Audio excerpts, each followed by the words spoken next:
Hi friends, welcome to Ajay Automation channel. So நம்ம automation testing interview preparation part 6 வீடியோல இருக்கோம். part 5ல நம்ம test ng பத்தி basics கொஞ்சம் பார்த்துருந்தோம். ஒரு 15 questions test ng related basics பார்த்துருந்தோம். இந்த வீடியோல நம்ம கொஞ்சம் advanced concept test ng பார்க்கலாம். ஸோ எல்லா கொஸ்டின்ஸுமே ரொம்ப இம்பார்ட்டன்ட். மிஸ் பண்ணாம கம்ப்ளீட் வீடியோவும் பாருங்க. ஸோ ஃபர்ஸ்ட் கொஸ்டின் வந்து how to write exception test in test ng. கொஸ்டினை நல்லா புரிஞ்சுக்கோங்க. How to write exception test in test ng. Test ng-ல எப்படி exception test எழுதுறீங்கன்னு கேட்குறாங்க. ஸோ இதோட ஆன்சர் வந்து test ng-ல expected exceptions ஒரு அனோட்டேஷன் இருக்கு. ஸோ அந்த அனோட்டேஷனை நம்ம எங்க எழுதுவோம்னா அட்ஜஸ்ட் அனோட்டேஷன் கிட்ட இந்த எக்ஸ்பெக்டட் எக்ஸப்ஷன்ஸ் எழுதிக்கிட்டு என்னெல்லாம் எக்ஸப்ஷன்ஸ் நம்ம அந்த டெஸ்ட்டுக்கு எக்ஸ்பெக்ட் பண்றோமோ அது எல்லாமே அதுக்கிட்ட எழுதி வச்சுக்குவோம். ஸோ ஒரு டெஸ்ட்டுக்கு நான் வந்து element not interactable or no such element exception expect பண்றேன்னா அந்த அட்ஜஸ்ட் அனோட்டேஷன் கிட்ட எக்ஸ்பெக்டட் எக்ஸப்ஷன் போட்டு அதை டிக்ளேர் பண்ணிடுவேன். ஸோ இந்த எக்ஸப்ஷன் தான் இந்த டெஸ்ட் கிளாஸ்க்கு நான் எக்ஸ்பெக்ட் பண்றேன், நான் முதல்லயே டிக்ளேர் பண்ணிடுவேன். ஓகே, ஸோ அந்த டெஸ்ட் மெத்தட் எக்ஸிக்யூட் ஆகும்போது இந்த குறிப்பிட்ட எக்ஸப்ஷன்ஸ் நம்ம எழுதி வச்சுக்கோங்க, டிக்ளேர் பண்ணிருக்கோம்ல, அந்த எக்ஸப்ஷன்ஸ் வந்துச்சுன்னா அந்த டெஸ்ட் கேஸ் ஃபெயில் ஆகாது. Test case will still continue to pass. ஏன்னா நம்ம ஃபர்ஸ்டே சொல்லிட்டோம், இந்த டெஸ்ட் மெத்தட்லயே சொல்லிட்டோம், நான் இந்த எக்ஸப்ஷன்ஸ்லாம் எக்ஸ்பெக்ட் பண்றேன் இந்த டெஸ்ட் மெத்தட்க்கு. ஸோ அந்த குறிப்பிட்ட எக்ஸப்ஷன் வந்து ரைஸ் ஆச்சுன்னா டெஸ்ட் எக்ஸிகியூஷன் ஆனதுல அந்த டெஸ்ட் கேஸ் ஃபெயில் ஆகாது. Test case will still continue to pass. Suppose புதுசா ஒரு எக்ஸப்ஷன் வருது, நம்ம கொடுத்துருக்கிற எக்ஸப்ஷன் இல்லாம புதுசா ஒரு எக்ஸப்ஷன் வருதுன்னா அந்த டெஸ்ட் கேஸ் வந்து ஃபெயில் ஆகும். ஓகே, ஸோ நம்ம இப்படிதான் எக்ஸப்ஷன் டெஸ்ட் என்ஜின்ல எழுதுவோம் using expected exceptions annotation. Okay, so next question பார்க்கலாம். What is preserve order in TestNG? ஸோ TestNG-ல testng.xml ஃபைல் உங்க ஆட்டோமேஷன் ஃப்ரேம்வொர்க்ல கண்டிப்பா இருக்கும். அந்த XML ஃபைல்ல நிறைய கிளாஸஸ் நம்ம எழுதிப்போம். அதாவது இந்த கிளாஸஸ் இந்த டெஸ்ட்லாம் ரன் பண்ணணும் அந்த testng.xml ஃபைல்ல தான் எழுதியிருப்போம். ஓகே, ஸோ இந்த testng.xml ஃபைல்ல கிளாஸ் 1 இருக்கு, கிளாஸ் 2 இருக்கு, கிளாஸ் 3 இருக்கு for example. Okay, so preserve ஆர்டர்னா என்னன்னா டெஸ்ட் என்ஜின்ல ப்ரிசர்வ் ஆர்டர் வந்து பேசிக்காவே ட்ரூவா தான் ஃபர்ஸ்ட் ஆட்டோமேட்டிக்கா கன்சிடர் ஆயிருக்கும். விச் மீன்ஸ் என்ன அர்த்தம்னா இந்த டெஸ்ட் கிளாஸஸ் நம்ம டிக்ளேர் பண்ணிருக்கோம்ல அதெல்லாம் ஒரு ஆர்டர்லி மேனர்ல எக்ஸிக்யூட் ஆகும். அதாவது கிளாஸ் 1 மொதல் எக்ஸிக்யூட் ஆகும், கிளாஸ் 2 ரெண்டாவது, கிளாஸ் 3 மூணாவது, கிளாஸ் 4 கிளாஸ் 5 அப்படி ஆர்டர்லி மேனர்ல எக்ஸிக்யூட் ஆகும். சப்போஸ் நீங்க உங்க டெஸ்ட் கேசஸ் வந்து ஆர்டர்லி மேனர்ல எக்ஸிக்யூட் ஆகணும்னா ரேண்டமா எப்படி வேணாலும் எக்ஸிக்யூட் ஆகணும்னு நினைச்சோம்னா preserve order equal to false declare பண்ணிட்டா போதும். ஓகே, ஸோ இந்த ப்ரிசர்வ் ஆர்டர்னா பேசிக்கா என்னன்னா test engine will run our test இந்த order they found in XML file. Okay, பேசிக்கா ப்ரிசர்வ் ஆர்டர் வந்து அட்ரிபியூட் வந்து டிஃபால்ட்டா ட்ரூவா தான் இருக்கும். உங்களுக்கு இந்த ஆர்டர்ல எக்ஸிக்யூட் பண்ண வேணாம்னு நினைச்சோம்னா நம்ம ப்ரிசர்வ் ஆர்டர் ஃபால்ஸ் ஆக்கிக்கலாம். ஓகே, அதான் ப்ரிசர்வ் ஆர்டரோட வேலை. It will basically run the test in an orderly manner. Okay, so preserve order false போட்டோம்னா நம்ம கிளாஸஸ் ஆர் டெஸ்ட் என்ன ஆகும், ரேண்டமா என்ன டெஸ்ட் வேணாலும் எக்ஸிக்யூட் ஆகலாம். ஓகே, இதான் ப்ரிசர்வ் ஆர்டரோட ஒர்க்கிங் டெஸ்ட் என்ஜின்ல. ஸோ நெக்ஸ்ட் கொஸ்டின் பார்க்கலாம். Define the correct order of tags in TestNG XML file. So இந்த கொஸ்டின் நிறைய இன்டர்வியூல கேட்குறாங்க, ஃப்ரெஷர்ஸா இருக்கட்டும் எக்ஸ்பீரியன்ஸ் பர்சன்ஸா இருக்கட்டும். TestNG XML ஃபைலோட ஆர்டர் கேட்குறாங்க. அதாவது முதல் என்ன டேக் இருக்கும், கடைசி என்ன டேக் இருக்கும்.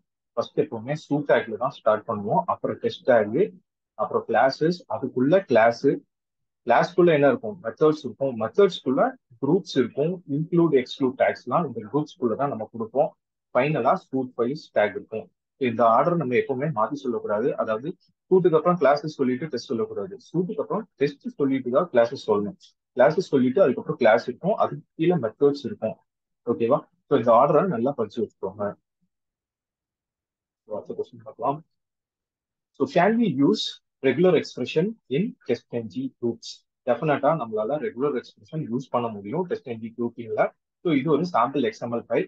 இந்த XML ஃபைல்ல இன்க்ளூட் டேக்ல பாத்தீங்கன்னா நான் ரெகுலர் எக்ஸ்பிரஷன் யூஸ் பண்ணி ஸ்மோக்னு ஒரு கீவேர்ட் கொடுத்துருக்கேன். ஓகே, ஸோ நான் ரெகுலர் எக்ஸ்பிரஷன் ஆஸ்ட்ரிக்ஸ் யூஸ் பண்ணியிருக்கேன், யூஸ் பண்ணி ஸ்மோக்னு ஒரு வேர்ட் கொடுத்துருக்கேன். ஸோ என்ன மீன் பண்றேன்னா நான் இந்த TestNG XML ஃபைல ரன் பண்ணும்போது என்ன ஆகும்னா ஸ்மோக் கீவேர்டு உள்ள எல்லா குரூப்ஸுமே எக்ஸிக்யூட் ஆகிடும். ஓகே, இதான் இதோட அவுட்புட். இந்த XML ஃபைல்ல ரன் பண்ணும்போது இங்க ரெண்டு கிளாஸ் இருக்குல்ல, சிஸ்டம் டெஸ்ட், UI டெஸ்ட் ரெண்டு கிளாஸ் இருக்குல்ல, இந்த ரெண்டு கிளாஸ்ல உள்ள குரூப்ஸ்ல ஸ்மோக்னு இருக்கிற கீவேர்டு உள்ள குரூப்ஸ் எல்லாமே எக்ஸிக்யூட் ஆயிடும். இந்த கொஸ்டினோட ஆன்சர் வந்து yes we can use regular expression in test groups. எப்படி யூஸ் பண்ணுவோம் தான் நான் எக்ஸாம்பிள் காமிச்சிருக்கேன். இன்க்ளூட் நேம்க்குள்ள நான் ரெகுலர் எக்ஸ்பிரஷன் யூஸ் பண்ணி ஸ்மோக்கிங் கீவேர்டு யூஸ் பண்ணிருக்கிறேன். ஓகே, ஸோ நம்ம ஸ்மோக் குரூப் நேம் உள்ள எல்லா டெஸ்ட்டுமே ரன் ஆகும். நெக்ஸ்ட் கொஸ்டின் பார்க்கலாம். What is the use of invocation count in TestNG? So invocation count na enna paakalam. It defines the number of times your test method has to run in single execution. அதாவது நம்ம attest annotation கிட்ட invocation count கொடுத்து ஒரு number நம்ம code பண்ணுவோம், heart code பண்றோம். Okay, 10 போட்டுருக்கேன், which means இந்த அட்டஸ்ட் அனோடேஷன் உள்ள மெத்தடு 10 டைம்ஸ் எக்ஸிக்யூட் ஆகணும் நம்ம டெஸ்ட் கிட்ட செலினியம் கோட்ல சொல்றோம். ஓகே, ஒரு பர்டிகுலர் மெத்தட் வந்து இத்தனை டைம் நீங்க எக்ஸிக்யூட் பண்ணணும்னு நினைக்கிறீங்க. ஒரு வாட்டி எக்ஸிக்யூட் பண்ணும்போது இந்த ஒரே ஒரு மெத்தட் மட்டும் 10 வாட்டி எக்ஸிக்யூட் ஆகணும்னு நினைக்கிறீங்க. ஸோ அந்த இடத்துல நம்ம என்ன பண்ணுவோம், invocation count equal to 10 set பண்ணி விட்டுட்டா போதும், அந்த மெத்தட் 10 வாட்டி எக்ஸிக்யூட் ஆகும். ஓகே, இதான் இன்வொகேஷன் கவுண்டோட வேலை. ஒரு பர்டிகுலர் மெத்தட் ஆர் ஒரு பர்டிகுலர் மெத்தட் டெஸ்ட்டை நம்மளால குறிப்பிட்ட அளவு ரன் பண்ண வைக்க முடியும். இந்த இடத்துல நான் 10 கொடுத்துருக்கேன். So 10 times that method will run during a test execution. Okay, next question பார்க்கலாம். What are listeners in TestNG? இது ரொம்ப இம்பார்ட்டன்ட் கொஸ்டின். லிசனர்ஸ், ஏன்னா ஆட்டோமேஷன் ஃப்ரேம்வொர்க்ல ஒர்க் பண்ணிருப்பீங்கன்னா கண்டிப்பா லிசனர்ஸ் பார்த்துப்பீங்க. ஸோ லிசனர்ஸ் வந்து எதுக்கு யூஸ் பண்றாங்கன்னா, நம்ம ஆட்டோமேஷன் ஃப்ரேம்வொர்க்ல இந்த செலினியம் கோட்ல நிறைய ஈவெண்ட்ஸ் நடக்கும். நம்ம டெஸ்ட் எக்ஸிக்யூஷன் பண்ணும்போது என்ன நடக்குது, டெஸ்ட் எக்ஸிக்யூஷன் பண்ணும்போது டெஸ்ட் கேஸ் பாஸ் ஆகும், டெஸ்ட் கேஸ் ஃபெயில் ஆகும், ஸ்கிப் ஆகும். ஓகே, ஸோ இந்த மாதிரி நிறைய ஈவெண்ட்ஸ் நடக்குது. ஸோ ஒவ்வொரு ஈவெண்ட் நடக்கும்போதும் நம்ம லாகின் எழுதுவோம். ரிப்போர்ட்டர் டாட் லாகின் ஒரு கோடு போட்டு test case pass, test case failed குறிப்பிட்ட லாகின்லாம் நம்ம எழுதுவோம். ஓகே, ஒவ்வொரு ஈவெண்ட் நடக்கும்போதும் நம்ம என்ன பண்ணணும்னா, அந்தந்த ஈவெண்ட்டுக்கு பர்டிகுலர் டெஸ்ட் மெத்தட்ஸ் இருக்கு. ஓகே, ஸோ அந்த டெஸ்ட் மெத்தட்ஸ்லாம் இம்ப்ளிமெண்ட் பண்ற இன்டர்ஃபேஸ் தான் I test listeners. Okay, I test listener is an interface. ஓகேவா? ஸோ நிறைய லிசனர்ஸ் இருக்கு TestNGல, ஆனா நம்ம காமனா யூஸ் பண்ற லிசனர் வந்து ஐடெஸ்ட் லிசனர் தான். It's an interface which has the following methods like on start, on test success, on test failure, on test quit and on finish. So on ஸ்டார்ட்னா ஒன்றும் இல்லை, உங்க டெஸ்ட் எக்ஸிக்யூஷன் ஸ்டார்ட் ஆகும்போது இந்த on start method follow ஆயிருக்கும். So அதுக்குள்ள உள்ள login on ஸ்டார்ட்ல நீங்க என்னெல்லாம் பண்ணணும்னு நினைக்கிறீங்களோ அது எல்லாமே இந்த ஆன் ஸ்டார்ட் மெத்தட் கூட எழுதி வச்சுட்டா போதும். அதே மாதிரி ஒரு டெஸ்ட் கேஸ் சக்சஸ் ஆகுதுன்னா அந்த டெஸ்ட் கேஸ் சக்சஸ் ஆனதுக்கு அப்புறம் இந்த on test success method execute ஆகும். ஸோ ரிப்போர்ட்டர்ல ஆகுதுல டெஸ்ட் கேஸ் பாஸ், அப்புறம் அந்த screenshot particular screenshot success screenshot வேணும்னா அதுக்கான கோர்ஸ் இது எல்லாமே ஆன் டெஸ்ட் சக்சஸ்ல எழுதி வச்சுக்கலாம். இந்த மாதிரி ஒவ்வொரு ஈவெண்ட்லயும் உங்களுக்கு என்னெல்லாம் கோட் எக்ஸிக்யூட் பண்ணணும்னு நினைக்கிறீங்களோ அது எல்லாமே இந்த ஈவெண்ட்ஸ்ல எழுதி வச்சுக்கலாம். ஸோ இதோட லிசனர்ஸோட ஆன்சர் வந்து TestNG provide listener organization which listens to every event that occurs in a Selenium code. இந்த Selenium framework கோட்ல என்ன ஈவெண்ட் நடந்தாலும் இந்த லிசனர் ஆர்கனைசேஷன் அதை கேப்சர் பண்ணும். கேப்சர் பண்ணி தான் இந்த பர்டிகுலர் மெத்தட்ஸ்லாம் எக்ஸிக்யூட் ஆகும், like on start, on test success, on test failure etcetera. Okay, so I test listener ரொம்ப important question. So it's an interface which has the following methods. அது மட்டும் எக்ஸ்பிளைன் பண்ணுங்க. ஓகே, நெக்ஸ்ட் கொஸ்டின் பார்க்கலாம். How to create a group of groups in TestNG? So grouping concept உங்களுக்கு last வீடியோல சொல்லியிருந்தேன். So particular set of test கேசஸை execute பண்றதுக்கு grouping concept TestNGல யூஸ் பண்ணுவாங்க. இந்த கொஸ்டின் என்னன்னா, how to create a group of groups, அதாவது ஒரே குரூப்புக்குள்ள மல்டிபிள் குரூப்ஸ் எப்படி கொண்டு வரலாம்னா டிபெண்ட்ஸ் ஆன் குரூப்ஸ் ஒரு அனோடேஷன் வச்சு கொண்டு வரலாம். ஸோ இந்த டிபெண்ட்ஸ் ஆன் குரூப் அனோடேஷனுக்குள்ள நான் குரூப் 1, குரூப் 2, குரூப் 3ன்னு 3 குரூப் வச்சிருக்கிறேன். ஸோ என்ன மீன் பண்றேன்னா, இந்த அட்டஸ்ட் அனோடேஷன் குரூப்போட நேம் வந்து குரூப் ஆஃப் குரூப்ஸ். இந்த குரூப் ஆஃப் குரூப்ஸ் எக்ஸிக்யூட் ஆகுறதுக்கு முன்னாடி இந்த குரூப் 1, குரூப் 2, குரூப் 3 எக்ஸிக்யூட் பண்ணணும்னு நான் இந்த டெஸ்ட் மெத்தட்ல சொல்றேன். ஸோ இப்படிதான் நம்மளால மல்டிபிள் குரூப்ஸை டிபெண்டன்ட் குரூப்ஸ் மெத்தட் யூஸ் பண்ணி எக்ஸிக்யூட் பண்ண முடியும். ஸோ இந்த இடத்துல என்ன ஆகும், ஃபர்ஸ்ட் குரூப் 1, குரூப் 2, குரூப் 3க்கான டெஸ்ட் கேசஸ் எக்ஸிக்யூட் ஆகும். அந்த டெஸ்ட் கேசஸ் பாஸ் ஆனா மட்டும்தான் group of groups ஆன மெயின் மெத்தட் எக்ஸிக்யூட் ஆகும், மெயின் குரூப் எக்ஸிக்யூட் ஆகும். ஓகேவா? சப்போஸ் குரூப் 1, குரூப் 2, குரூப் 3 ஏதாவது டெஸ்ட் கேஸ் ஃபெயில் ஆயிடுச்சுன்னா குரூப் ஆஃப் குரூப்ஸ் எக்ஸிக்யூட் ஆகாது. ஓகேவா? ஸோ இந்த கொஸ்டினோட answer, how to create group of groups னா using depends on group we can declare the groups to run and once these groups are passed only our main group will be executed. Okay, group 1, group 2, group 3 ஏதாவது test case fail ஆச்சுன்னா இந்த main group of groups execute ஆகாது. Okay, next question பார்க்கலாம். How to group multiple test methods with priority. Okay, multiple test மெத்தட்ஸை எப்படி prioritise பண்ணலாம்னு கேட்குறாங்க. First இந்த அட்டஸ்ட் அனோட்டேஷன் நான் ப்ரையாரிட்டி 1 கொடுத்து குரூப் நேம் வந்து ஸ்மோக் டெஸ்ட் கொடுத்துட்டேன். ஸோ ஸ்மோக் டெஸ்ட் குரூப் தான் ஃபர்ஸ்ட் எக்ஸிக்யூட் ஆகும். அடுத்தது வந்து ப்ரையாரிட்டி 2ல குரூப் நேம் வந்து யூஐ டெஸ்ட் கொடுத்துருக்கேன். இந்த மாதிரி நம்மளால குரூப்ஸையும் என்ன பண்ண முடியும், ப்ரையாரிட்டி கொடுத்து எக்ஸிக்யூட் பண்ண முடியும். ஓகே, ஸோ இந்த இடத்துல முதல் என்ன குரூப் எக்ஸிக்யூட் ஆகும், ஸ்மோக் டெஸ்ட். ரெண்டாவது வந்து யூஐ டெஸ்ட். ஏன்னா ஸ்மோக் டெஸ்ட்க்கு ப்ரையாரிட்டி 1, யூஐ டெஸ்ட்க்கு ப்ரையாரிட்டி 2 கொடுத்துருக்கேன். Okay, next question. The next question is, what is the use of a test thread pool size equal to 10 and what is thread count in TestNG? So thread pool size, thread count na enna kekranga. So thread pool size, thread count both are almost similar.